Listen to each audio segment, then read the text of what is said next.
The scalding hot coffee erupted across the pristine white Armani suit like molten lava, staining the fabric in spreading brown chaos as every person in the marble lobby of Manhattan's most exclusive high-rise froze in absolute horror.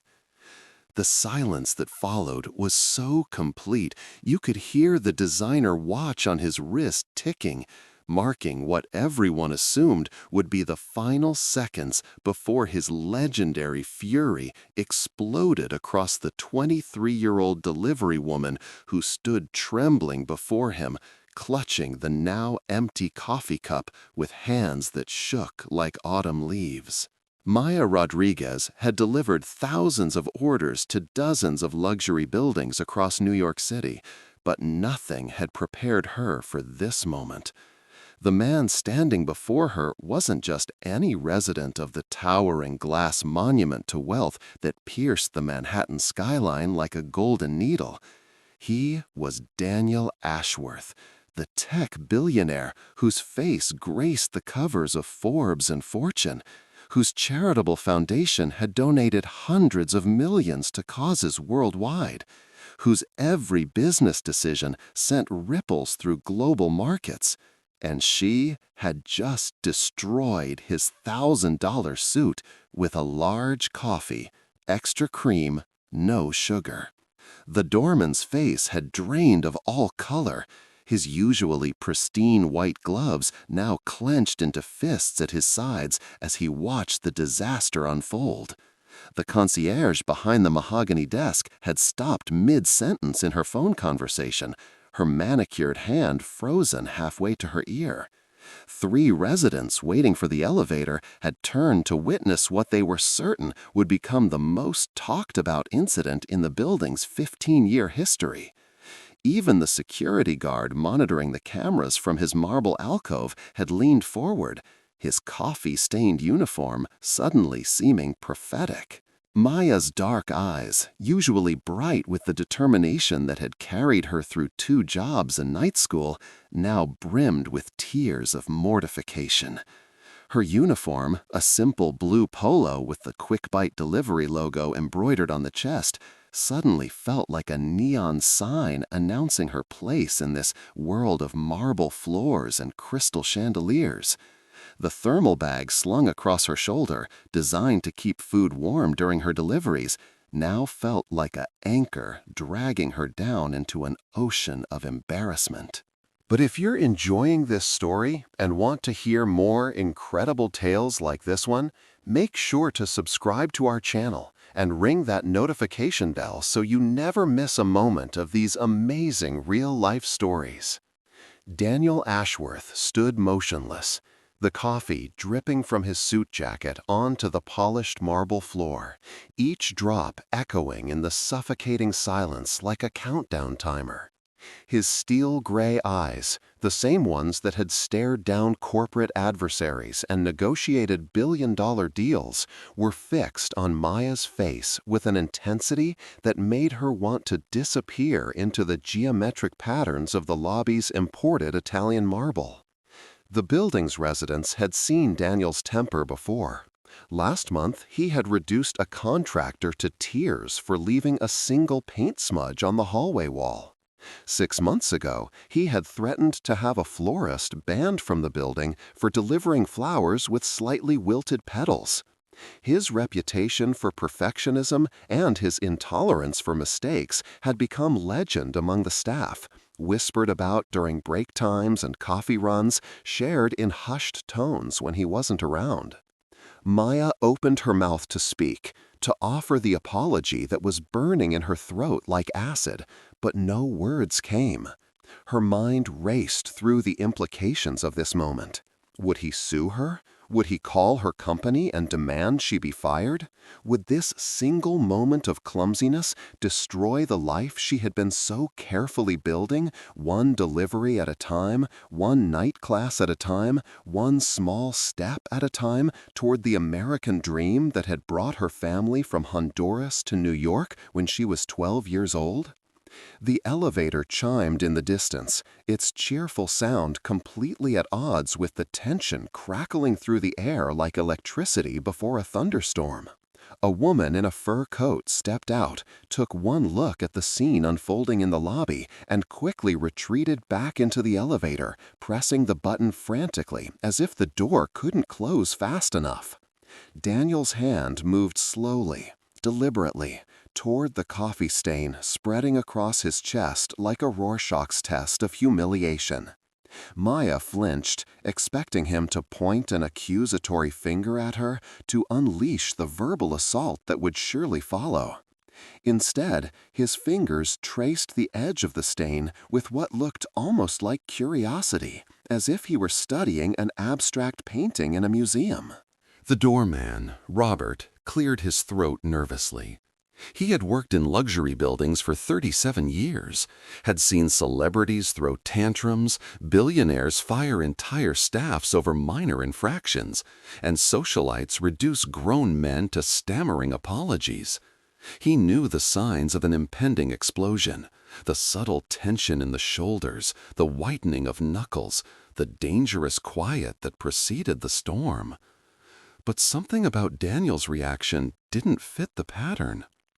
"Sir," Robert began, his voice trembling slightly, "I can call maintenance to clean this up immediately, and perhaps we should escort this young lady." "No." The word was soft, barely above a whisper, but it cut through Robert's sentence like a blade through silk. Daniel's eyes never left Maya's face, and for the first time since the coffee had made contact with his suit, he spoke directly to her. "Are you hurt?" Maya blinked, certain she had misheard.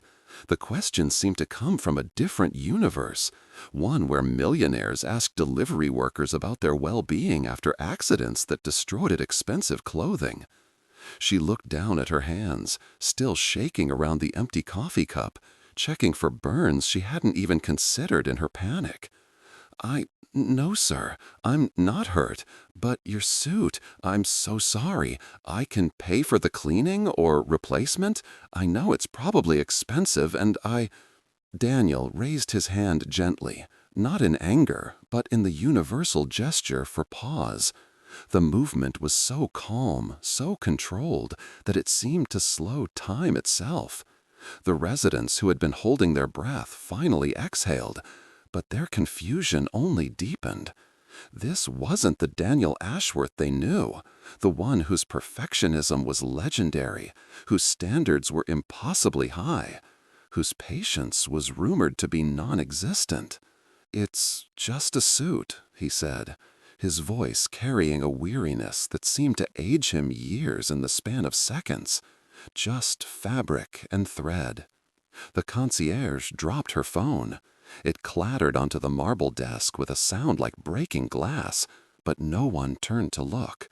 Every eye in the lobby was fixed on Daniel Ashworth, trying to process words that seemed to come from a stranger wearing his face. Maya studied his expression, searching for signs of hidden anger, for the trap that surely lay beneath this unexpected kindness. But all she saw were eyes that looked tired. Tired in a way that had nothing to do with the late hour or the long day.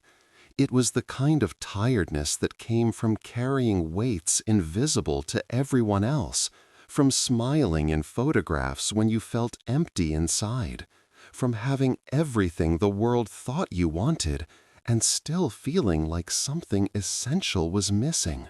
"Sir, I insist on paying for the damage," Maya said, her voice stronger now, her natural dignity fighting its way through the embarrassment. "I take responsibility for what I did." Something shifted in Daniel's expression. The tired eyes brightened slightly, as if her words had surprised him in the most pleasant way. He looked at her more closely, really seeing her for the first time. The determined set of her jaw despite her obvious mortification. The way she stood straighter when she spoke of responsibility, even though she was clearly terrified. The pride that radiated from her even in this moment of humiliation. "What's your name?" he asked. "Maya Rodriguez, sir." "Maya Rodriguez," he repeated, as if testing how the syllables felt in his mouth.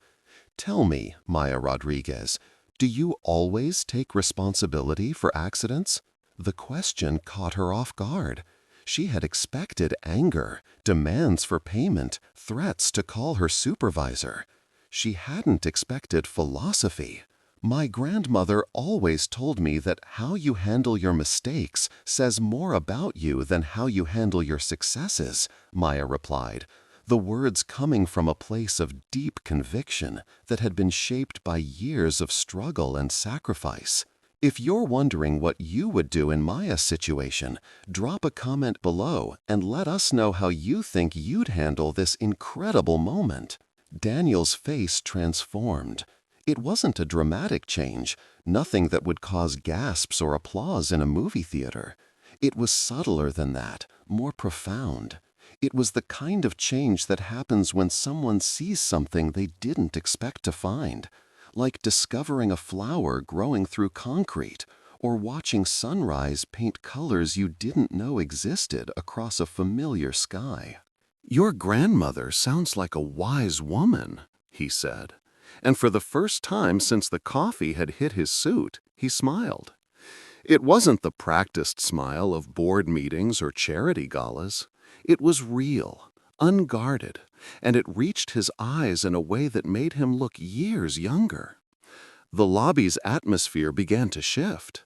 The doorman relaxed his shoulders slightly, though his confusion remained written across his weathered face. The concierge picked up her phone and quietly ended her call, her eyes never leaving the unprecedented scene unfolding before her. The residents who had witnessed the incident exchanged glances that seemed to ask the same question: who was this man, and what had happened to Daniel Ashworth? "I'll have my driver take you home," Daniel said, glancing at his watch. "It's past midnight, and these streets can be dangerous for someone walking alone." Maya shook her head immediately. "Thank you, sir, but that's not necessary. I have my bike, and I'm used to working late. I still have 3 more deliveries to make tonight." "3 more?" Daniel's eyebrows rose. "How many hours do you work?" "Usually about 12, sometimes 14 if it's busy. I work for QuickBite during the day and evening. Then I clean offices from 2 a.m. to 6 a.m., and I have classes 3 mornings a week at the community college." The words came out matter-of-factly, as if this punishing schedule was simply the natural order of things. Maya didn't say it for sympathy or admiration. She said it the way someone might mention the weather, as a simple statement of reality. Daniel stared at her with an expression that was becoming increasingly difficult to read. The residents of the building shifted uncomfortably, unused to witnessing their usually composed billionaire neighbor displaying such obvious emotion. Robert the doorman found himself leaning forward, straining to catch every word of a conversation that felt more intimate and genuine than anything these marble walls had ever witnessed. "What are you studying?" Daniel asked, his voice softer now, almost gentle. "Business administration," Maya replied, a hint of pride breaking through her earlier embarrassment. "I want to open my own restaurant someday. Nothing fancy, just a place where people can get good, honest food at prices they can afford. My grandmother's recipes, maybe some fusion with what I've learned living here. Food that makes people feel at home." As Maya spoke about her dreams, her entire demeanor changed. The trembling stopped, her posture straightened. Her eyes, which had been cast downward in shame, now looked directly at Daniel with a light that seemed to illuminate something inside him as well. This wasn't just a young woman talking about opening a restaurant. This was someone with vision, with purpose, with the kind of determination that builds empires from nothing. Daniel had been around ambitious people his entire adult life. He had sat in boardrooms with Harvard MBAs who spoke eloquently about market penetration and profit margins. He had listened to presentations from consultants who could turn any idea into a PowerPoint masterpiece of graphs and projections. But there was something about the way Maya spoke about her simple dream that resonated with a part of him he had almost forgotten existed. "The restaurant business is incredibly difficult," he said, but his tone wasn't discouraging. It was the tone of someone who recognized authentic ambition when he heard it. "The failure rate is astronomical. Long hours, thin margins, constant pressure." Maya nodded, her expression serious but undaunted. "I know, sir. I've been working in kitchens since I was 16. I've seen restaurants succeed and fail. But I've also seen what happens when someone has a dream and works hard enough to make it real. My parents cleaned office buildings for 20 years to send me to school.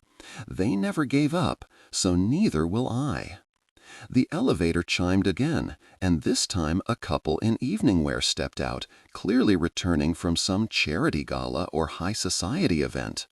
They took one look at the scene in the lobby, the billionaire in his coffee-stained suit talking intently with a delivery worker, and their perfectly composed expressions cracked with curiosity and confusion.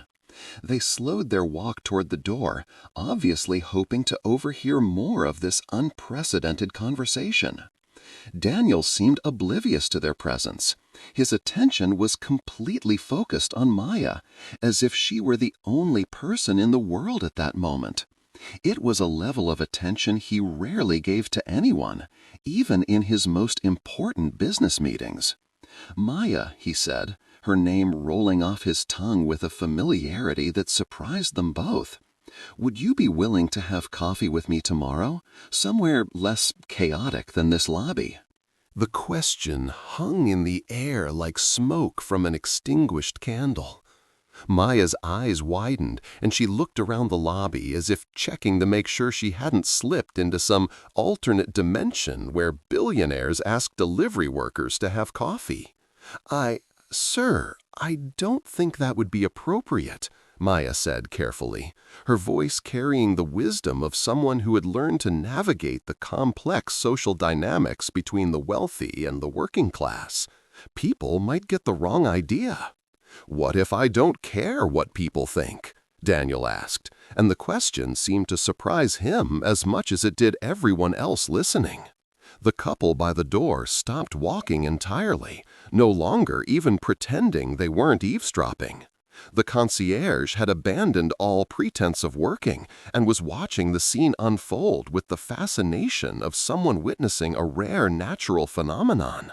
Even the security guard had emerged from his alcove, ostensibly to check on the situation, but actually to get a better view of the most interesting thing to happen in this building since it had been constructed. Maya looked at Daniel carefully, searching his face for signs of mockery or some elaborate game being played at her expense. What she saw instead was something she didn't expect: loneliness. It was subtle, hidden behind layers of confidence and success, but it was there, in the slight tension around his eyes, the way his shoulders seemed to carry more weight than just the expensive fabric of his suit. "Why?" she asked, simply. Daniel was quiet for a long moment, considering the question with the same intensity he brought to major business decisions. When he finally spoke, his voice was barely above a whisper, but in the marble acoustics of the lobby, every word carried clearly. "Because in 38 years of life, 32 years of formal education, and 15 years of running a multi-billion-dollar company, no one has ever quoted their grandmother's wisdom to me after destroying my suit and then refused to let me help them get home safely. Because you're working 18-hour days to build something meaningful instead of just accumulating wealth. Because when you talked about your dream, your eyes lit up the way mine used to, before I learned that success and happiness aren't the same thing." The honesty in his words was so raw, so unexpected, that the entire lobby seemed to hold its breath. Maya humped tears prick at the corners of her eyes, not from embarrassment this time, but from recognition. She saw something in Daniel that she understood, something that had nothing to do with money or status, and everything to do with the universal human need to be seen, to be valued for who you are rather than what you possess. Would you have coffee with a billionaire in this situation? Let us know in the comments what you think Maya should do next. One coffee, Maya said finally, her voice steady despite the magnitude of what she was agreeing to. But I pay for my own, and it has to be somewhere public. Daniel's smile was radiant, transforming his entire face in a way that made him look like a different person entirely. There's a diner on 84th Street called Murphy's. Do you know it? Maya laughed, the sound bright and genuine in the stiff formality of the marble lobby. Know it? I've been having breakfast there every Sunday for 3 years. Mrs. Murphy makes the best pancakes in the city. Sunday breakfast it is then, Daniel said, extending his hand. 9 a.m.? Maya hesitated for just a moment, then reached out and shook his hand. The contact was brief, professional, but something passed between them in that moment, an understanding that transcended the obvious differences in their circumstances. As Maya prepared to leave, gathering her thermal delivery bag and checking her phone for the next address, Daniel called out to her, "Maya, wait!" She turned back, expecting him to change his mind, to remember who he was and who she was, and return to the natural order of their respective worlds. Instead, he reached into his jacket pocket and pulled out a business card. But rather than hand it to her, he walked over to the concierge desk, borrowed a pen, and wrote something on the back. "This is my personal number," he said, "not for business. Just in case you change your mind about Sunday. Or if you have any trouble with your supervisor about tonight. Or if you just want to talk to someone who understands what it's like to work toward a dream." Maya took the card, her fingers brushing against his for just a moment. She looked down at the handwriting on the back, neat and precise, the kind of penmanship that spoke of expensive private schools and careful attention to detail.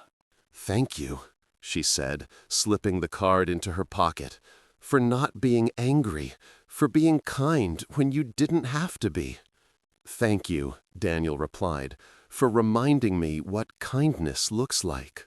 As Maya walked toward the door, her delivery bag slung across her shoulder and her dignity intact despite the evening's chaos, the entire lobby watched in silence. The doorman held the door open for her with a respect that hadn't been there when she arrived. The concierge nodded politely as she passed. Even the couple in evening wear stepped aside with something approaching deference. But it was Daniel who stood motionless in the center of the marble floor, coffee still staining his expensive suit, watching through the floor-to-ceiling windows as Maya unlocked her delivery bike and prepared to continue her route. The city lights reflected off the glass, creating a kaleidoscope of color around his silhouette. But his eyes never left the young woman who had somehow managed to change something fundamental in the course of one impossible conversation. After Maya disappeared into the late-night traffic, the lobby slowly returned to its normal rhythm. The couple in evening wear finally made their way to the elevator, whispering excitedly about what they had witnessed. The concierge returned to her desk, though she kept glancing at Daniel with poorly concealed fascination. The doorman resumed his position, but his usual stoic expression had been replaced by something approaching wonder. Daniel remained standing in the center of the lobby, seemingly oblivious to the attention he was attracting. He looked down at the coffee stain on his suit, then up at the elevator that would take him back to his penthouse, back to his world of marble and mahogany, back to the carefully controlled environment where everything had its place and everyone knew their role. For the first time in years, that world felt smaller somehow, less complete than it had just an hour ago. Sunday morning arrived gray and drizzle-covered, The kind of New York weather that makes even the most optimistic person want to stay in bed. Maya had been awake since 5 a.m., not because she had to be, but because sleep had eluded her as effectively as it had for the past 3 nights. The business card with Daniel's personal number had been moved from her jeans pocket to her dresser to her textbook and back again, as if changing its location might somehow change the reality of what had happened. Murphy's Diner sat on 84th Street like a time capsule from a different era of New York, its red vinyl booths and checkered floor a stark contrast to the gleaming towers of glass and steel that surrounded it. The smell of bacon and coffee created a warm cloud that seemed to embrace everyone who walked through the door, and the sound of sizzling griddles provided a soundtrack of comfort and familiarity. Maya arrived 15 minutes early, partly from nervousness and partly from a lifetime of punctuality drilled into her by parents who understood that being late was a luxury they couldn't afford. She chose a booth near the window where she could watch the street, half expecting Daniel not to show up, half hoping he wouldn't, and wholly uncertain about what it would mean either way. Mrs. Murphy, a 70-year-old Irish woman whose accent had survived 60 years in New York, approached with a steaming cup of coffee and the kind of maternal expression that could make anyone feel at home. "You're here early today, sweetheart," she said, setting the cup down with the practiced efficiency of someone who had been serving coffee for decades. "And you look nervous. Big day ahead?" "Something like that," Maya replied, wrapping her hands around the warm mug and inhaling the rich aroma that reminded her of Sunday mornings with her grandmother, back when life seemed simpler and dreams felt more achievable. At exactly 9 a.m., Daniel Ashworth walked through the door of Murphy's Diner, and Maya realized she had never seen him in casual clothes. Without the armor of his expensive suits, he looked younger, more approachable, more human. He wore dark jeans, a simple gray sweater, and sneakers that probably cost more than Maya made in a month, but didn't announce their price tag to the world. He spotted Maya immediately and made his way across the diner, nodding politely to Mrs. Murphy, who watched his approach with the keen eye of someone who had been sizing up customers for decades.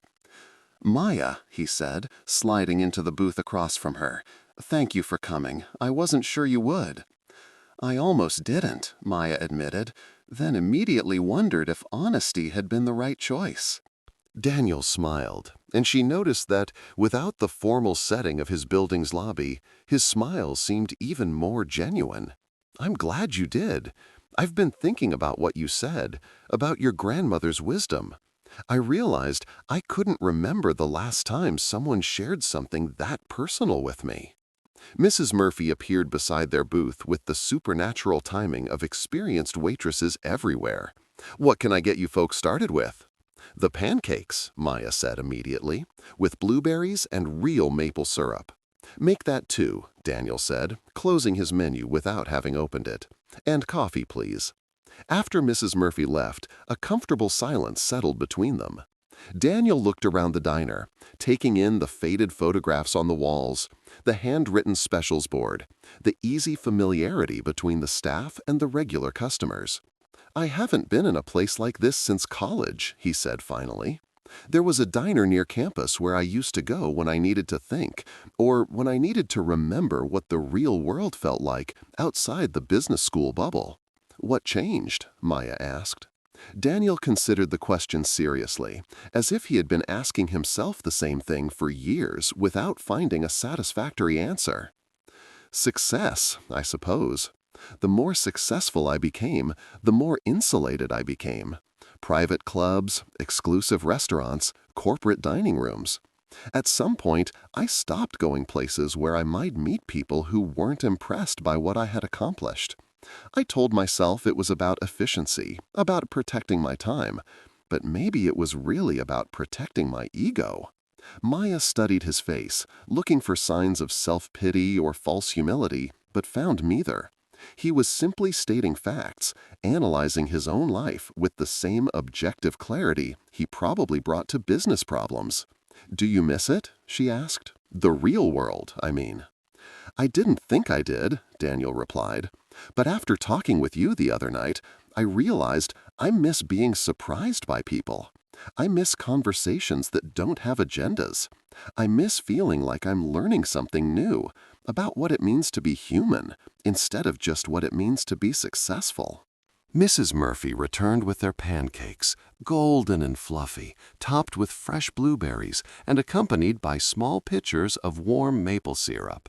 The simple pleasure of the meal seemed to relax them both, providing a natural rhythm to their conversation that felt less formal, more real. "Tell me about your restaurant dream," Daniel said as they ate. "Not the business plan version, but the version that gets you up at 5 a.m. and keeps you working 18-hour days." Maya's face brightened, and Daniel found himself leaning forward to catch every word. "I want to create a place where everyone feels welcome," she began, her voice carrying the passion that had been evident in the lobby 3 nights earlier.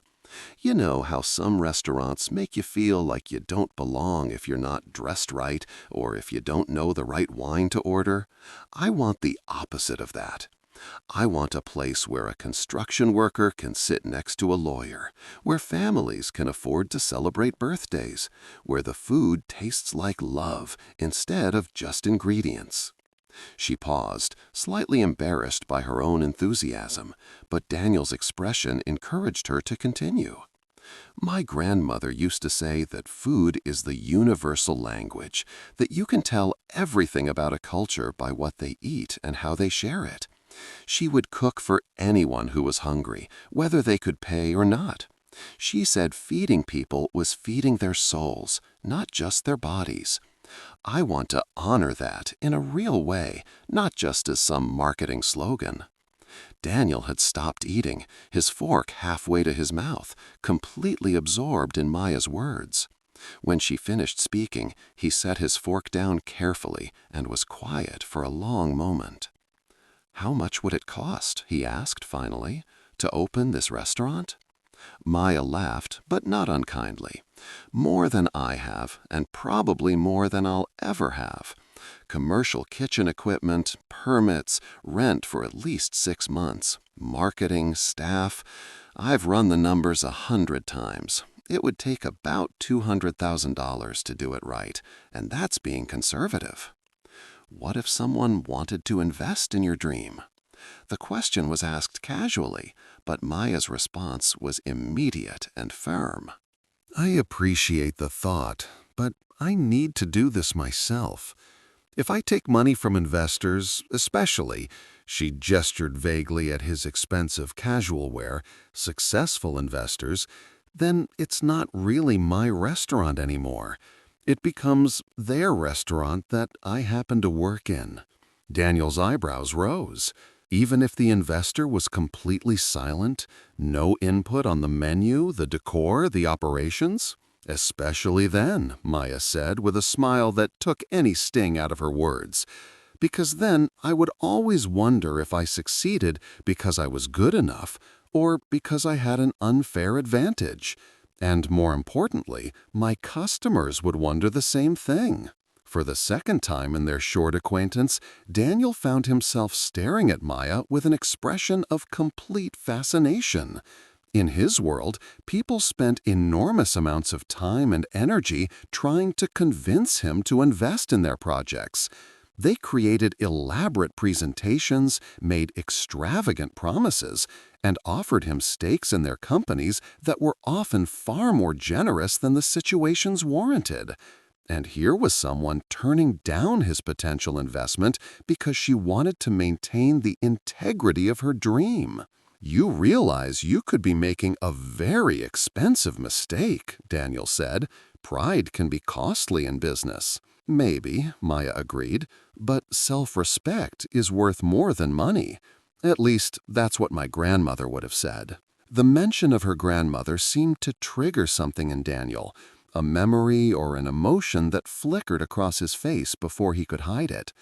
"Tell me about her," he said quietly. Maya's expression softened, and when she spoke, her voice carried the tenderness reserved for the most precious memories. She was barely 5 feet tall, but she had this presence that made her seem bigger than anyone else in the room. She came to New York from Honduras with nothing but recipes written on scraps of paper and an absolute belief that hard work and kindness would be enough to build a good life. She worked in restaurant kitchens for 40 years, saving every penny she could so my parents could have opportunities she never had. Maya paused, her eyes distant as she remembered. She never owned a restaurant, never even came close. But every Sunday she would cook this enormous feast and invite everyone in the neighborhood. It didn't matter if they were family or strangers, if they had money or were struggling, if they spoke Spanish or English or something else entirely. She said that when people eat together, they remember that they're all human beings who want the same basic things: to be fed, to be seen, to belong somewhere. Daniel listened with an intensity that Maya felt as if her words were being carefully cataloged and preserved. When she finished, he was quiet for so long that she began to worry she had shared too much, revealed something too personal for what was supposed to be a casual coffee meeting. "She sounds like an extraordinary woman," he said finally. She was. She died 2 years ago, but I still hear her voice in my head every day, especially when I'm making decisions about what kind of person I want to be. What would she think about you having coffee with me? Maya considered the question seriously, tilting her head slightly as if she were actually consulting with her grandmother's spirit. She would probably tell me to be careful, but not because you're wealthy. She was always suspicious of people who had everything handed to them, who never had to work for what they had. But she was also incredibly good at seeing through surface things to what was really true about someone. And I think, Maya paused, studying Daniel's face with the same careful attention he had been giving her. I think she would see what I'm starting to see, which is that you're lonely in a way that has nothing to do with being alone, and that you're looking for something real in a world that's mostly artificial, that you're successful but not necessarily happy, and that you're smart enough to know the difference. If you're enjoying this incredible story of connection and truth, make sure to hit that like button and let us know in the comments what you think about Maya's insight into Daniel's life. Daniel's coffee cup stopped halfway to his lips, suspended in a moment of recognition that seemed to echo through the cozy din of Murphy's Diner. Maya's words hadn't been delivered as an accusation or a judgment, but as a simple observation, spoken with the matter-of-fact tone of someone stating an obvious truth. "Is it that obvious?" he asked, setting the cup down carefully, as if sudden movements might shatter something fragile that was forming between them. "Only to someone who recognizes the feeling," Maya replied. "I may not have your money or success, but I know what it's like to be surrounded by people and still feel completely alone. The difference is, your loneliness comes from having everything you thought you wanted. Mine comes from not having the resources to build what I actually want." They sat in comfortable silence for a moment, the sounds of the diner creating a cocoon of normalcy around their increasingly extraordinary conversation. Mrs. Murphy refilled their coffee cups with the practiced invisibility of someone who understood when customers needed space to think. "Can I ask you something personal?" Daniel said eventually. Maya nodded, though her expression suggested she was bracing herself for something uncomfortable. "When you spilled that coffee on my suit, what did you expect me to do?" Maya's laugh was rueful, tinged with the memory of that night's panic. "I expected you to fire me from a job I don't even work for you, to sue me for damages I couldn't possibly afford to pay, and to have me banned from the building permanently. I expected you to be exactly what everyone said you were, a perfectionist billionaire with no patience for other people's mistakes." "And what made you stay and face me instead of running away?" "Honestly, I was too scared to move. My legs felt like concrete. Maya smiled self-consciously. But also, my grandmother always said that how you handle your worst moments defines who you are more than how you handle your best ones. Running away wouldn't have changed what happened, but it would have changed who I was. Daniel nodded slowly, as if her words were solving a puzzle he had been working on for years. "I've been thinking about that night constantly," he said. "Not just about what you did, but about what I did, about why I reacted the way I did. And I think for the first time in years, maybe decades, someone treated me like a human being instead of a bank account or a business opportunity or a trophy to be won. You apologized for a genuine accident and offered to take responsibility for the consequences, not because you had to, but because it was the right thing to do. You didn't try to charm me or manipulate the situation to your advantage. You just treated me like a person." Maya tilted her head, studying his expression. "Is that really so unusual in your world?" "More unusual than you might think," Daniel admitted. "When you have money, people's motivations become very complicated. Everyone wants something, even if they don't admit it to themselves. After a while, you start to assume that every interaction is transactional, that every friendship has an agenda, that every act of kindness is an investment in future benefit." "That sounds exhausting," Maya said with genuine sympathy. "It is, but it's also easier than being vulnerable, than risking being disappointed by people you care about. If you assume everyone has ulterior motives, then you're never surprised when they do." Maya leaned back in the vinyl booth, processing this glimpse into a world she had never imagined. She had always assumed that wealth solved more problems than it created, that success made life simpler rather than more complex. But doesn't that make you the same kind of person you're trying to protect yourself from? She asked gently.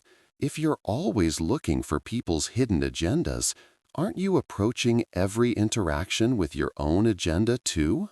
Daniel stared at her across the table, his coffee growing cold as he grappled with a perspective that was simultaneously obvious and revolutionary. This young woman, who worked 18-hour days and worried about paying for his dry cleaning, had just diagnosed a fundamental flaw in his approach to human relationships with more clarity than any of the high-priced therapists he had consulted over the years. "You might be the wisest person I've ever met," he said finally. Maya laughed, the sound bright and genuine in the warm atmosphere of the diner. "I think you need to meet more people, preferably people who aren't impressed by your money. Is that what you think I should do?" "I think you should do whatever makes you happy. But if I had to guess, I'd say you've spent so much time building walls to protect yourself that you've forgotten how to build bridges to connect with other people." Daniel was quiet for a long moment, turning Maya's words over in his mind like a jeweler examining a precious stone from every angle. Outside the window, New York City continued its relentless pace. Millions of people pursuing their own dreams and struggles, most of them as isolated from each other as islands in an ocean of humanity.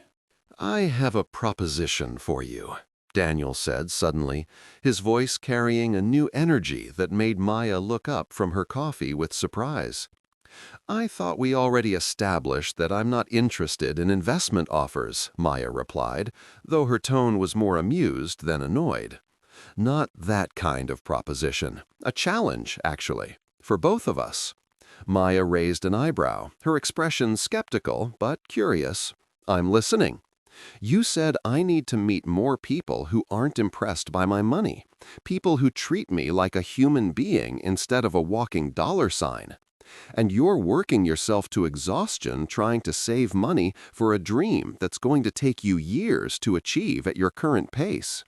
So far, this doesn't sound like a challenge. It sounds like a summary of problems we already know about.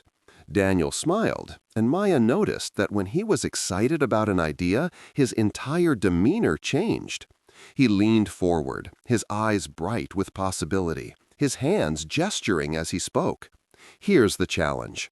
For the next month, I try to live more like you do. I take public transportation instead of my driver. I eat at places like this instead of exclusive restaurants. I have conversations with people without them knowing who I am or what I'm worth.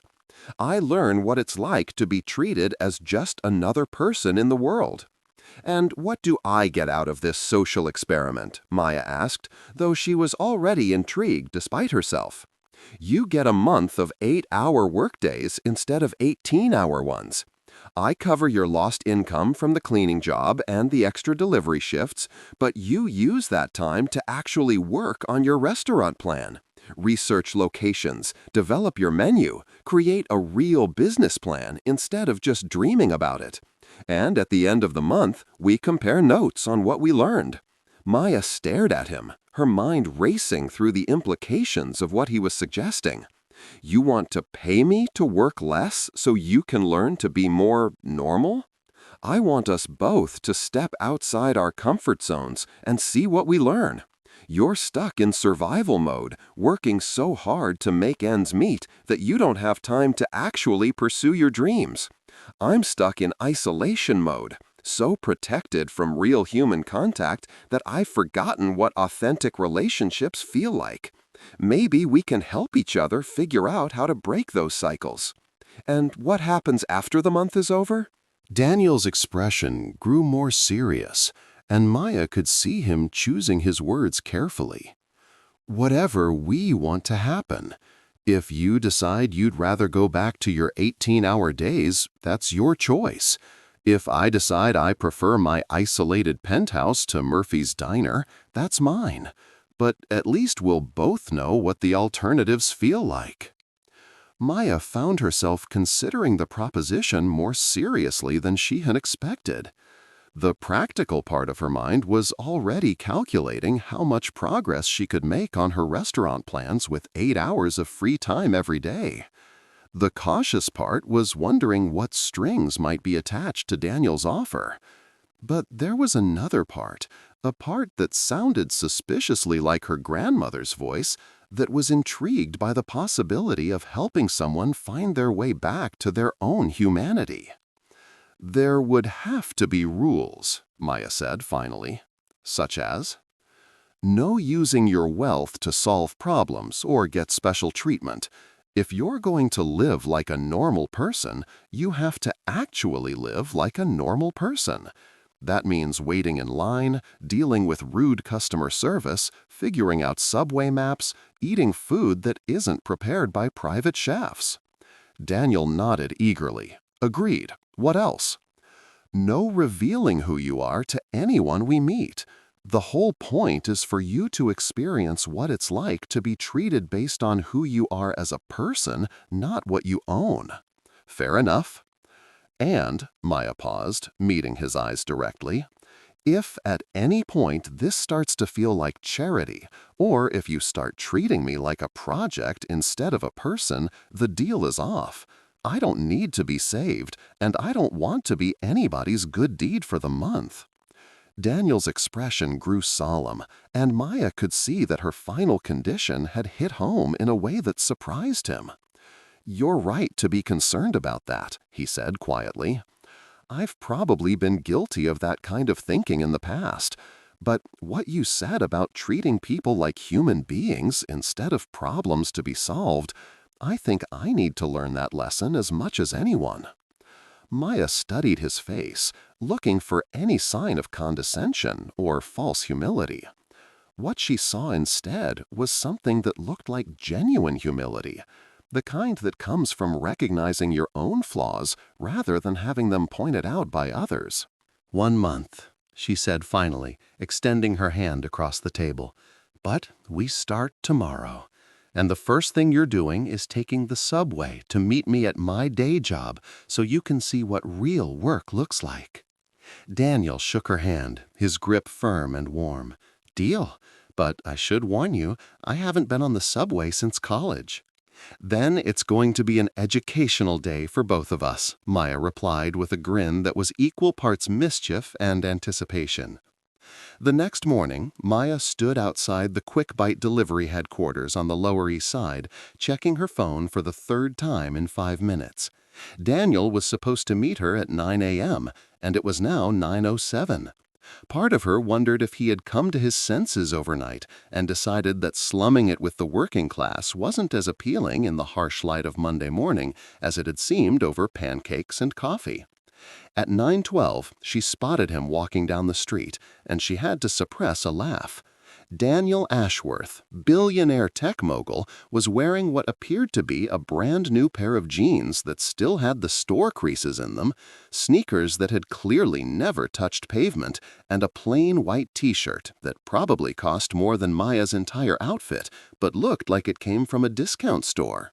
He was carrying a Metro card in his hand like a foreign artifact, and his hair had been slightly mussed in a way that suggested he had tried to style it more casually and only partially succeeded. "Don't say a word," he said as he approached, but he was smiling. "I know I look like I'm wearing a costume." "I wasn't going to say anything about how you look," Maya replied, though her eyes were dancing with amusement. "I was going to ask how the subway ride was." Daniel's expression was a mixture of bewilderment and wonder. Educational. I sat next to a woman reading poetry out loud to her infant daughter, watched two teenagers have an entire conversation in sign language, and learned that there are at least 6 different ways to ask for directions to Times Square, depending on whether you're a tourist, a local, or someone who's clearly lost. And I remembered why I used to love this city. When you're in a private car, you miss all the humanity. You miss the stories happening right next to you. Maya nodded, pleased that the first part of their experiment seemed to be working already. "Come on, let me introduce you to Tony, my supervisor. But remember, you're just Daniel, someone who's interested in maybe doing some delivery work. No last names, no mention of your real job." They walked into the Quick Bite headquarters, which was essentially a converted warehouse filled with dozens of delivery bags, a dispatch area with 3 harried-looking coordinators, and a break room that had seen better days sometime in the previous decade. The smell of various cuisines mingled in the air, creating an olfactory symphony that was either appetizing or overwhelming, depending on your perspective. Tony Ramirez was a 50-something man with calloused hands and the kind of patient demeanor that came from years of managing part-time employees, dealing with difficult customers, and keeping a small business running on thin margins. He looked Daniel up and down with the practiced eye of someone who could spot trouble from across a room. "So you're interested in delivery work?" Tony asked, his voice carrying just a hint of skepticism. "You ever done anything like this before?"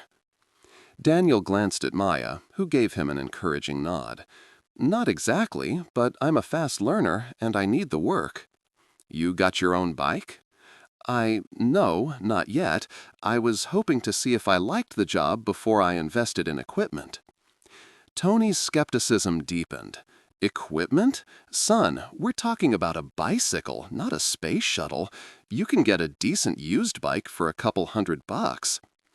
Maya watched Daniel process this information, saw him realize that what he would spend on a single dinner at an upscale restaurant represented a significant investment for most of the people in this warehouse. "Right, of course," Daniel said quickly. "I just meant that I wanted to make sure this was a good fit before I bought a bike." Tony studied him for another long moment, then shrugged. "Tell you what, Maya here is one of our best workers, always on time, never gives me grief about difficult customers. If she's willing to let you shadow her for a day, see how it works, then we can talk about putting you on the schedule." "I'd be happy to show him the ropes," Maya said, and Daniel shot her a grateful look. "All right then. Maya, take Pretty Boy here out for a few deliveries, show him what real work looks like. And son, Tony turned back to Daniel. "This ain't a game. These customers are hungry. They're paying good money for hot food delivered on time, and they don't care about your personal problems or your learning curve. You screw up, you make Maya look bad, and I'll have both of you out of here faster than you can say unemployment line. We clear?" "Crystal clear, sir," Daniel replied, and Maya was impressed by how genuine he sounded. As they prepared to leave for their first delivery, Maya handed Daniel a helmet and watched him examine it with the kind of careful attention most people reserved for complex electronic devices. "It goes on your head," she said helpfully. "I know that. I'm just trying to figure out how to adjust the straps." Maya reached over and quickly adjusted the helmet to fit properly, her fingers brushing against his jaw as she tightened the chin strap. The contact was brief and professional, but Daniel found himself acutely aware of how different this kind of casual, functional touch was from the calculated physical contact he was used to in his world of air kisses and strategic handshakes. "There," Maya said, stepping back to examine her work. "You look like a real delivery person now." "I feel like I'm about to get myself killed in New York traffic," Daniel admitted. "That's because you might," Maya replied cheerfully. "Welcome to the working class, where occupational hazards are just part of the job description." Their first delivery was to a luxury apartment building on the Upper East Side, and Maya watched with interest as Daniel navigated the familiar territory from an entirely different perspective.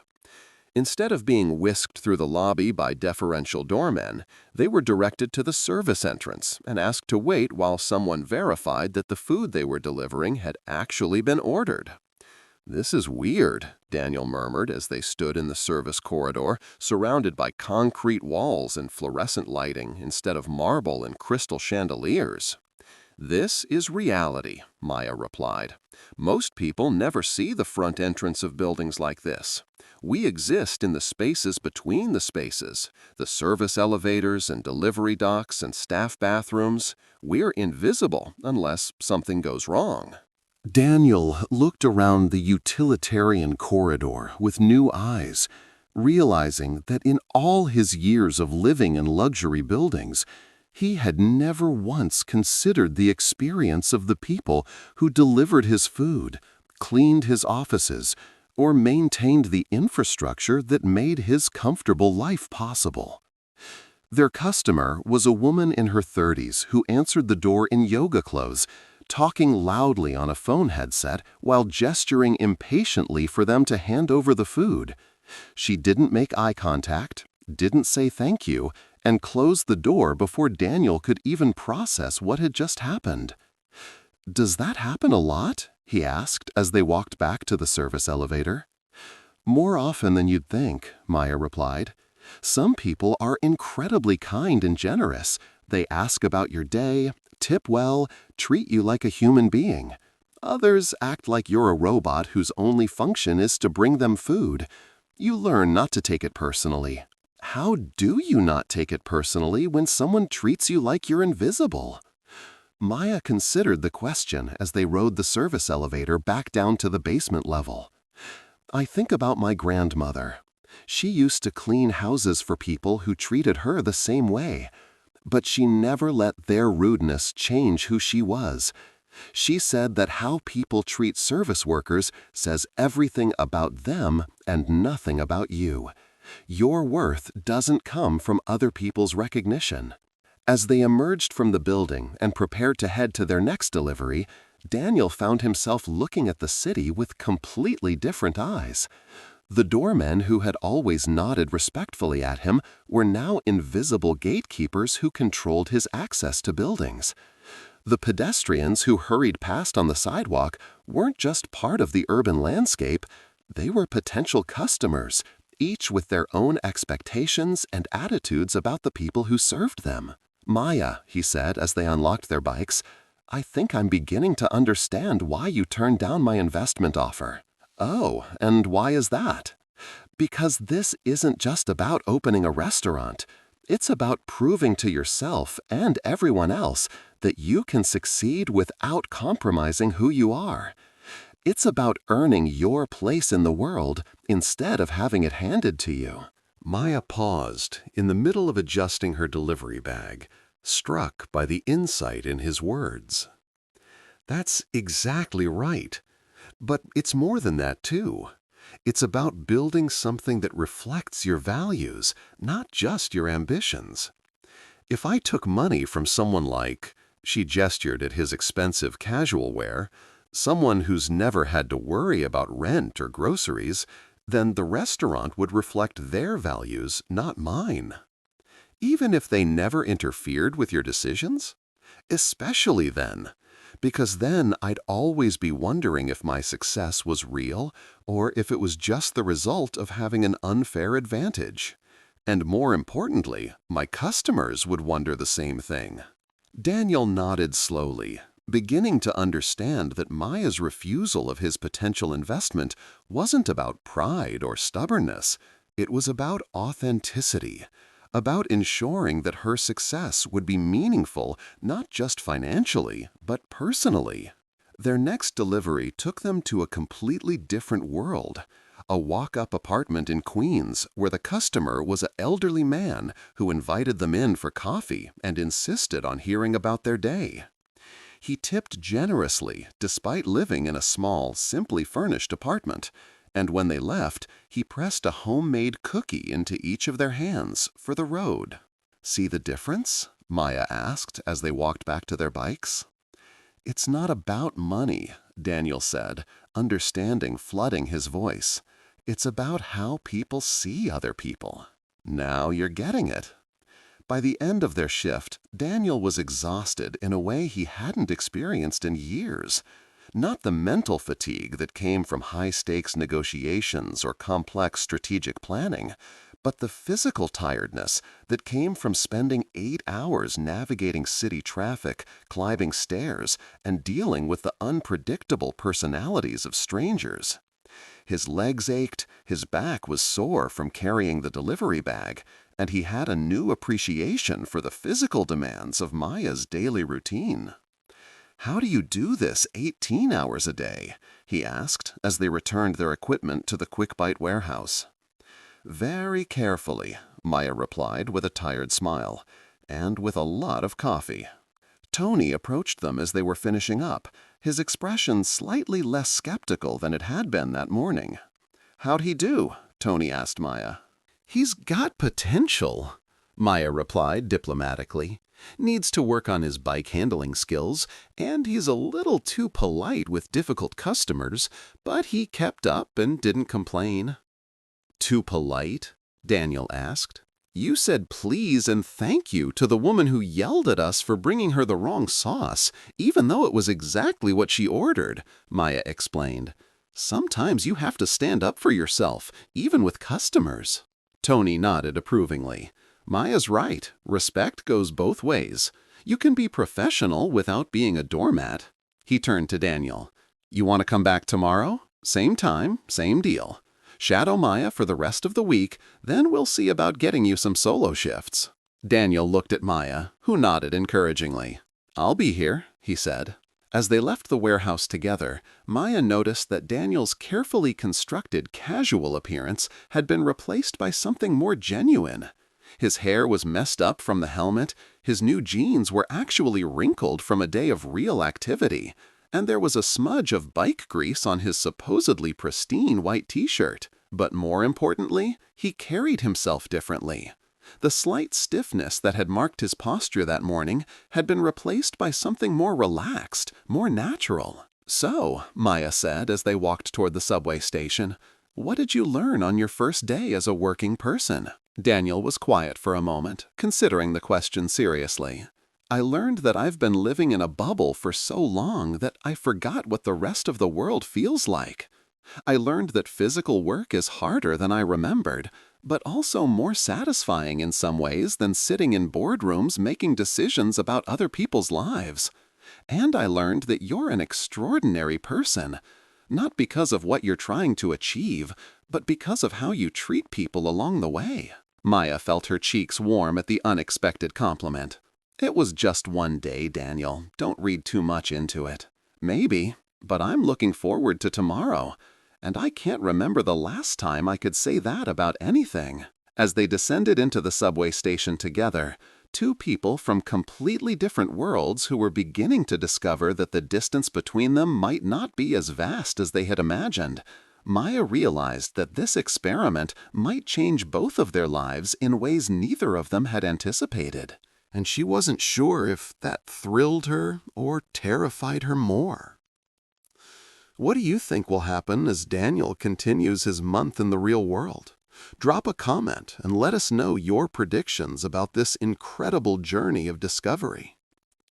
Over the following weeks, Daniel's transformation became the kind of story that would have seemed impossible if anyone had been observing from the outside. Each morning, he met Maya at the Quick Bite warehouse, and each evening they parted ways at the subway station. But the hours in between were filled with discoveries that challenged everything Daniel thought he knew about work, about people, and about himself. By the end of his first week, Daniel had learned to navigate the subway system with the confidence of a native New Yorker, had memorized the fastest bike routes through Manhattan's maze of one-way streets, and had developed calluses on his hands from gripping handlebars for hours at a time. But the physical changes were nothing compared to the mental ones. "You're different," Maya observed as they took a break between deliveries on a Friday afternoon, sitting on a bench in Central Park and sharing a sandwich from a deli that Daniel had initially approached with obvious suspicion, but now considered one of the city's hidden gems. "Different how?" Daniel asked, though he suspected he already knew the answer. "More relaxed, less," Maya searched for the right word, "armored. When I first met you, you carried yourself like someone who was always preparing for battle. Now you just carry yourself like a person." Daniel considered this observation while watching a group of children play on the nearby playground, their laughter creating a soundtrack of joy that seemed completely at odds with his previous understanding of urban life as a series of competitive struggles. "I think I'd forgotten what it felt like to just exist in the world instead of trying to control it," he said finally. "When every decision you make affects thousands of employees and millions of dollars, you start to feel like everything depends on you being perfect all the time. But when you're just delivering someone's lunch, the stakes are completely different. You can actually enjoy the work instead of being consumed by the responsibility." "Is that what you want to go back to?" Maya asked quietly. "All that responsibility and pressure?" Daniel was quiet for a long moment, watching an elderly man feeding pigeons while his small dog patiently waited beside his wheelchair. It was the kind of simple, human moment that would have been completely invisible to him just weeks earlier. "I don't know," he admitted. 3 weeks ago, I would have said that my work was the most important thing in my life, that everything else was just a distraction. But now, I'm not sure I know what important means anymore." Maya studied his profile, noting the way the afternoon sunlight caught the gray threads in his hair that she had never noticed before, the small scar on his chin that his expensive suits had somehow made invisible, the laugh lines around his eyes that had become more pronounced as he had learned to smile more freely. "Can I ask you something personal?" she said. Daniel turned to look at her directly, and Maya noticed that somewhere in the past few weeks he had stopped looking at her like a fascinating specimen and started looking at her like a friend. "After everything we've shared, I think we're past the point of impersonal questions. When was the last time you were truly happy? Not satisfied with an achievement or pleased with a business success, but actually happy in the moment, without thinking about what came next or what you needed to accomplish?" The question hit Daniel with unexpected force. He found himself searching through years of memories, looking for moments of genuine happiness that weren't tied to external validation or professional accomplishments. "I think," he began slowly, "I think it might have been college. There was this one night during my senior year when my roommates and I decided to skip studying for finals and just walk around the campus talking about everything we wanted to do with our lives. We ended up on the roof of the library at sunrise, watching the world wake up and feeling like anything was possible. I remember thinking that no matter what happened next, that moment was perfect, exactly as it was." "What changed?" Maya asked gently. "Success, I guess. The more successful I became, the more I felt like happiness was something I had to earn instead of something I could just experience.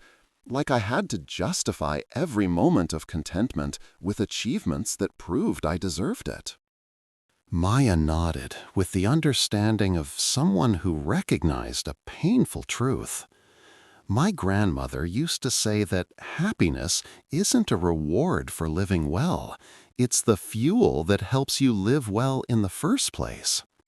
Your grandmother really was wise, wasn't she? She was, but more than that, she was happy. Even when things were difficult, even when money was tight, even when people treated her poorly, she found reasons to be grateful for what she had instead of bitter about what she lacked. Daniel absorbed this, thinking about his own approach to life and finding it lacking in comparison to a woman he had never met, but whose wisdom seemed to illuminate every conversation he had with her granddaughter. As the afternoon wore on and they returned to their deliveries, Daniel found himself paying attention to moments of beauty and human connection that would have escaped his notice entirely just a month earlier. The way the late sunlight turned the windows of the skyscrapers into sheets of gold. The patience of a mother teaching her toddler to count the steps as they climbed a stoop together. The easy camaraderie between the staff at a corner deli who had clearly worked together for years and genuinely enjoyed each other's company. But it was during their final delivery of the day that Daniel experienced what he would later recognize as a turning point. They were bringing dinner to an apartment building in Brooklyn, and when they arrived, they discovered that the elevator was broken and their customer lived on the 6th floor. "Looks like we're taking the stairs," Maya said matter-of-factly, shouldering her delivery bag and starting toward the stairwell. Daniel followed, and by the 3rd floor, he was breathing heavily. By the 5th floor, his legs were burning, and he was genuinely questioning his physical fitness, despite his expensive gym membership and personal trainer. When they finally reached the 6th floor, he was grateful for the moment it took Maya to find the right apartment number because it gave him a chance to catch his breath. Their customer was a woman in her 80s who answered the door with the aid of a walker, her face lighting up when she saw them. "Oh, thank goodness," she said. "I was so worried when I heard about the elevator. I thought you might not be able to make it up all those stairs." "No problem at all, Mrs. Chen," Maya replied warmly, and Daniel noticed that she knew the woman's name without having to check the order. "How are you feeling today?" "Much better, dear. The medication is helping, and my daughter was able to visit yesterday. She brought pictures of my new great-grandson." Mrs. Chen's eyes sparkled with joy as she spoke. "Would you like to see?" Daniel expected Maya to politely decline, to make some excuse about having other deliveries to make, but instead, she smiled genuinely and said, "I'd love to." For the next 10 minutes, they stood in Mrs. Chen's doorway looking at photographs on her phone, listening to her stories about her family, and sharing in her obvious delight at being a great-grandmother. Daniel found himself genuinely engaged in the conversation, asking questions about her great-grandson and laughing at her stories about her daughter's attempts to child-proof her apartment. When they finally left, Mrs. Chen pressed a generous tip into Maya's hands despite her obvious modest circumstances and insisted that they take some homemade cookies she had made just in case I had visitors. As they walked back down the 6 flights of stairs, Daniel was quiet, processing what had just happened. "How long have you known her?" he asked finally. "About 2 years. She orders dinner 3 or 4 times a week. Always the same thing, chicken and broccoli from Golden Dragon. She's diabetic and has limited mobility, so delivery is often her only option for hot meals." "And you always spend time talking with her?" Maya paused on the landing between the 3rd and 4th floors, looking at Daniel with mild surprise. "Of course. She's alone most of the time, and sometimes the delivery person might be the only person she talks to all day. It costs me nothing to be kind, and it obviously means a lot to her." Daniel realized that in his world of efficient meetings and carefully managed time, the idea of spending 10 minutes listening to someone's stories simply because they needed human connection was almost revolutionary. Every interaction was goal-oriented. Every conversation served a purpose. Every relationship was measured by its utility. "You do realize that you're losing money by taking that extra time, don't you?" he said. 10 minutes per delivery adds up over the course of a day. You could probably fit in 2 or 3 more deliveries if you just dropped off the food and left." Maya looked at him with an expression that was equal parts pity and disappointment. "Is that really how you see it? As lost profit instead of gained humanity?" The question stung because Daniel realized that was exactly how he had been trained to see it. In his world, time was money, efficiency was virtue, and any activity that didn't contribute directly to measurable outcomes was considered wasteful. "I'm sorry," he said. "That came out wrong. I didn't mean to reduce what you do to a financial calculation." "But that's how your mind works, isn't it? Everything gets filtered through cost-benefit analysis, return on investment, opportunity cost, even human kindness." Daniel stopped walking entirely, leaning against the stair railing as the truth of her words settled over him like a heavy blanket. "You're right, and I hate that you're right." Maya's expression softened. "It's not your fault. You've been trained to think that way by a world that rewards that kind of thinking. But Daniel, there are things in life that can't be measured in spreadsheets or profit margins.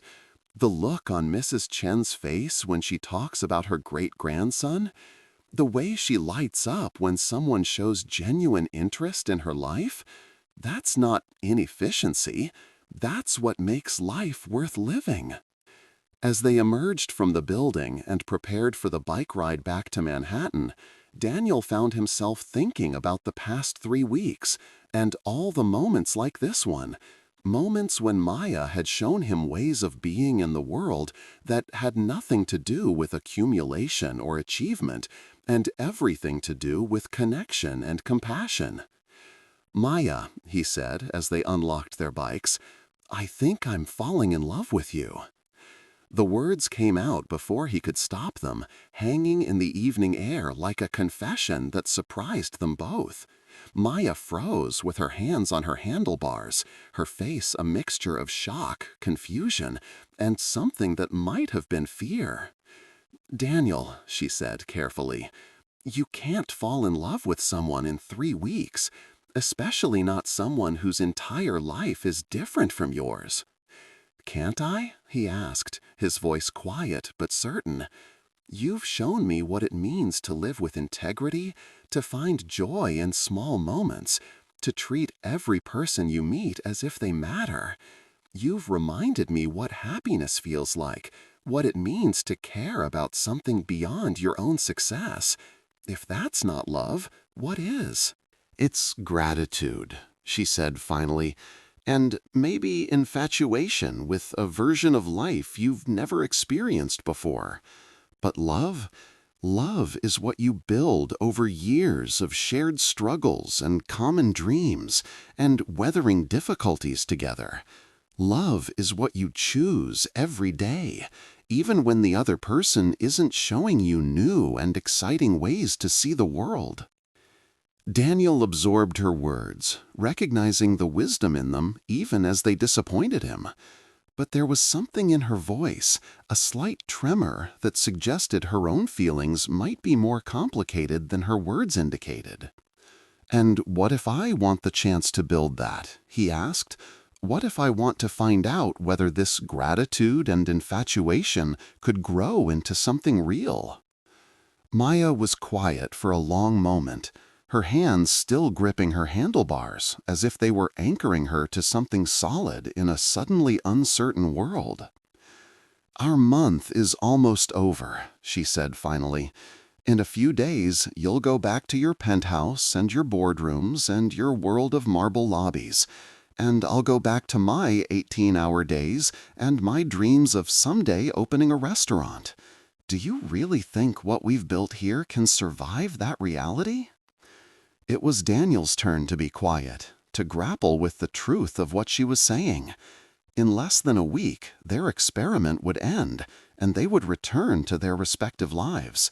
The question was whether the connection they had discovered could bridge the gap between those worlds, or whether it was just a beautiful anomaly that couldn't survive outside the artificial circumstances they had created. "I don't know," he admitted, "but I know I want to find out." Maya looked at him for a long moment, searching his face for something she couldn't quite name. What she saw there wasn't the confident billionaire she had met in the lobby of his building. It wasn't even the eager student he had been over the past few weeks. It was someone who had discovered that everything he thought he wanted might not what he actually needed, and who was brave enough to be vulnerable about that uncertainty. "One more week," she said finally. "Let's finish our month and see what we've both learned, and then we'll figure out what comes next." If you're as invested in Daniel and Maya's story as we are, make sure to share this video with someone who believes in the power of human connection, and stay tuned because you won't want to miss how this incredible journey ends. The final week of their experiment passed both too quickly and too slowly, each day bringing them closer to a reckoning that neither of them felt prepared to face. Daniel had become a competent delivery worker, earning Tony's grudging respect and even a few compliments from difficult customers. More importantly, he had learned to find satisfaction in work that had nothing to do with power or profit, discovering that there was dignity in any job done well and with care. Maya, meanwhile, had used her extra time to make remarkable progress on her restaurant plans.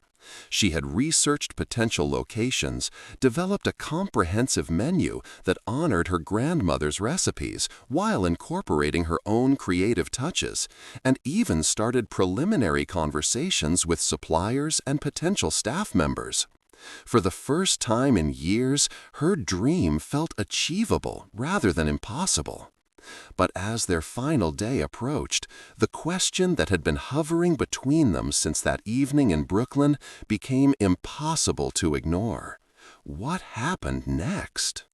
They were sitting in Murphy's diner again, exactly 4 weeks after their first coffee together, and the symmetry felt both fitting and ominous. Mrs. Murphy had greeted them like old friends, automatically bringing Maya's usual coffee and pancakes for Daniel without being asked. But the easy comfort they had found in each other's company over the past month was overshadowed by the weight of decisions that would determine whether this was the end of their story or just the beginning of a new chapter. "So," Maya said, stirring her coffee with the kind of methodical attention that suggested she was buying time to organize her thoughts, "tomorrow you go back to being a billionaire." "Tomorrow I go back to my old life," Daniel agreed. "The question is whether I go back to being the same person I was before." "Are you the same person?" Daniel considered the question while watching steam rise from his coffee cup. 4 weeks earlier, he would have answered immediately, confidently, certain that he knew exactly who he was and what he wanted. Now, he found himself grappling with fundamental questions about identity and purpose that he hadn't considered in years. "No," he said finally, "I'm not. The things that seemed important a month ago feel smaller now, and the things I never paid attention to feel essential. Such as? The satisfaction of work that has immediate, tangible results. The pleasure of conversations that don't have hidden agendas. The joy of small moments that don't need to be documented or leveraged or turned into something else." Daniel paused, meeting Maya's eyes across the table.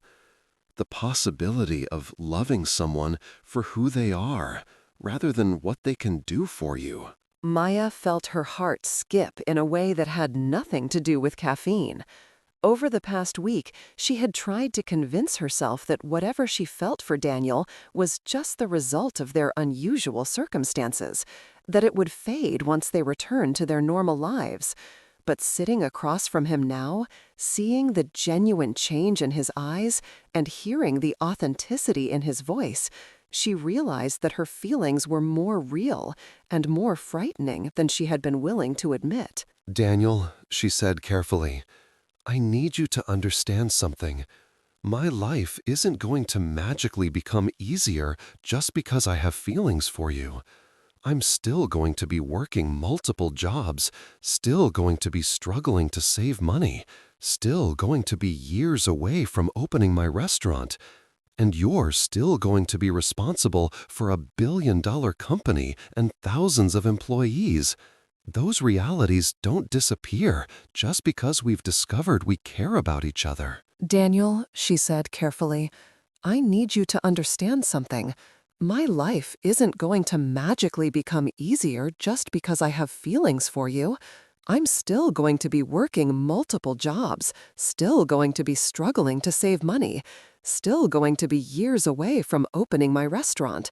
And you're still going to be responsible for $1 billion company and thousands of employees. Those realities don't disappear just because we've discovered we care about each other." Daniel nodded, his expression serious. "I know.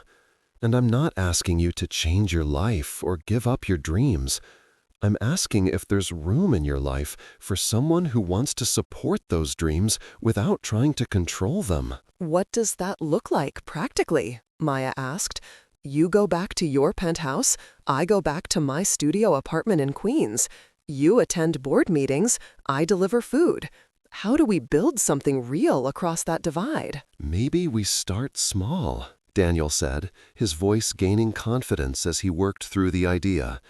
"Maybe I don't go back to exactly the life I had before. Maybe I find ways to stay connected to this world, to keep doing work that feels meaningful alongside the work that pays the bills.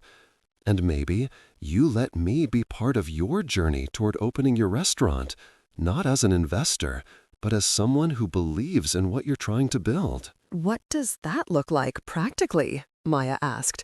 "You go back to your penthouse, I go back to my studio apartment in Queens. You attend board meetings, I deliver food. How do we build something real across that divide?" "Maybe we start small," Daniel said, his voice gaining confidence as he worked through the idea. "Maybe I don't go back to exactly the life I had before. Maybe I find ways to stay connected to this world, to keep doing work that feels meaningful alongside the work that pays the bills. And maybe you let me be part of your journey toward opening your restaurant, not as an investor, but as someone who believes in what you're trying to build." Maya studied his face, looking for any sign of the condescension or savior complex she had been dreading. What she saw instead was genuine humility, the kind that comes from recognizing your own limitations while still being brave enough to hope for something better. "You'd really be willing to keep delivering food?" she asked. "Even after you go back to running your company?" "I'd be willing to keep learning what it means to be human," Daniel replied. "Whether that's through delivery work or volunteering, or just making sure I never again lose touch with the world outside my bubble. This month hasn't just changed how I see work or success. It's changed how I see everything." Maya was quiet for a long moment, her mind racing through possibilities and pitfalls, hopes and fears. Finally, she reached into her pocket and pulled out the business card Daniel had given her that first night, now worn soft from being carried everywhere for a month. "I kept this," she said, placing it on the table between them. "Even when I thought I'd never use it, even when I was sure this whole thing was temporary, I kept it because it represented something I didn't want to lose." What did it represent? The possibility that two people from completely different worlds could see something real in each other. The hope that kindness and authenticity matter more than money or status. The belief that maybe, just maybe, love can bridge any gap if both people are willing to meet in the middle.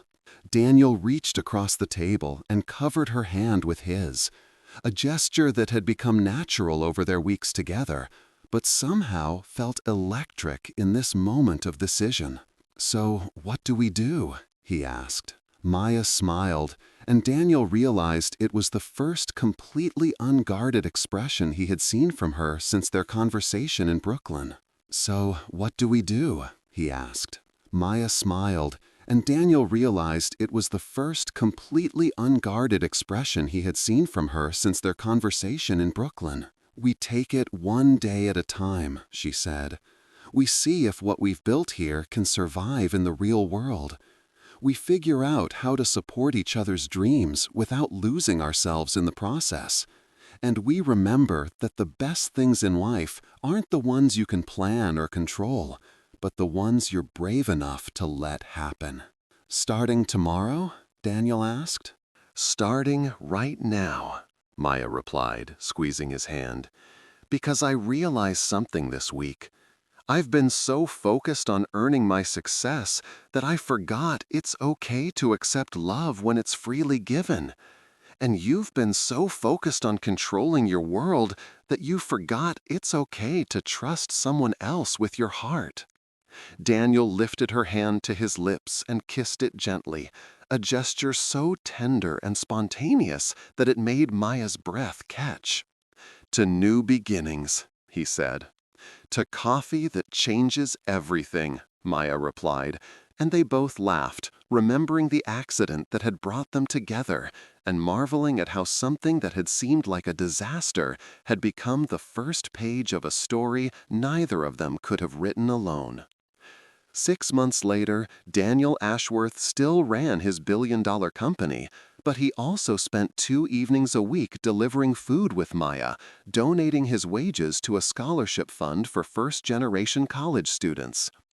Maya Rodriguez still worked toward her dream of opening a restaurant, but she now did so with the support of someone who understood both her ambition and her values. And Murphy's Diner had become their weekly tradition, a place where a billionaire and a delivery worker could simply be two people in love, sharing pancakes and planning a future that honored both their dreams. The coffee stain on Daniel's suit had long since been cleaned away, but the change it had sparked in both their lives remained permanent, proof that the most profound transformations often begin with the smallest accidents, handled with grace. That's the incredible power of human connection and authentic kindness. If this story touched your heart, share it with someone who needs to believe in second chances and unexpected love. And don't forget to subscribe for more amazing true stories that remind us what really matters in life. Until next time, remember that sometimes the best things happen when we're brave enough to be vulnerable with each other.